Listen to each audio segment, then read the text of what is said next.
Crime സീനിൽ ഇപ്പോൾ വരുന്ന ഒരു പ്രധാനപ്പെട്ട ഒരു വാർത്തയിലേക്കാണ്. തിരുവനന്തപുരം വിഴിഞ്ഞത്ത് വീട് കയറി ആക്രമണം. ഭിന്നശേഷിക്കാരി അടക്കം 4 പേർക്ക് പരിക്കേറ്റു. വസ്തുതർക്കത്തെ തുടർന്ന് അയൽവാസിയായ രാഹുലും സുഹൃത്ത് സാജനുമാണ് ആക്രമണം നടത്തിയത്. പ്രതികളെ വിഴിഞ്ഞം പോലീസ് അറസ്റ്റ് ചെയ്തു. അഞ്ജന അനിൽകുമാറുണ്ട് തിരുവനന്തപുരത്തു നിന്നും. അഞ്ജന, നേരത്തെ തന്നെ ഈ വസ്തുതർക്കം നിലനിർന്നതാണോ ഈ ഇരു കൂട്ടർക്കുമിടയിൽ? എപ്പോഴാണ് ഈ ആക്രമണം ഉണ്ടായത്?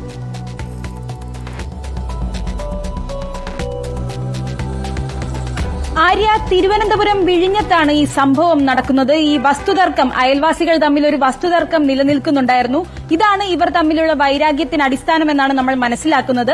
ഞായറാഴ്ച രാത്രിയാണ് ഈ സംഭവം നടക്കുന്നത്. അപ്പോൾ ആ വീട്ടിൽ 4 പേരാണ് ഉണ്ടായിരുന്നത്. നന്നംകുഴിയിലുള്ള രാജന്റെ വീട്ടിലാണ് ഈ ആക്രമണം നടന്നത്. തൊട്ടടുത്ത വീട്ടിലെ അയൽവാസിയായ രാഹുലും കൂട്ടുകാരനും ചേർന്നാണ് ഈ ആക്രമണം നടത്തിയത്. അപ്പോൾ ആ വീട്ടിൽ 4 പേരുണ്ടായിരുന്നു. രാജൻ, രാജന്റെ ഭാര്യ, രാജന്റെ സഹോദരി, രാജന്റെ മരുമകൻ. ഈ 4 പേരാണ് അപ്പോൾ ആ വീട്ടിലുണ്ടായിരുന്നത്. ഇതിൽ ഏറ്റവും ശ്രദ്ധേയമായ കാര്യം, രാജന്റെ സഹോദരിക്ക് കുറച്ച് അംഗപരിമിതമായ ഒരു യുവതിയാണ്. ഈ യുവതിയെ പോലും അവർ വെറുതെ വിട്ടില്ല. 4 പേരെയും അതിക്രൂരമായി തന്നെ പരിക്കേൽപ്പിക്കുകയായിരുന്നു.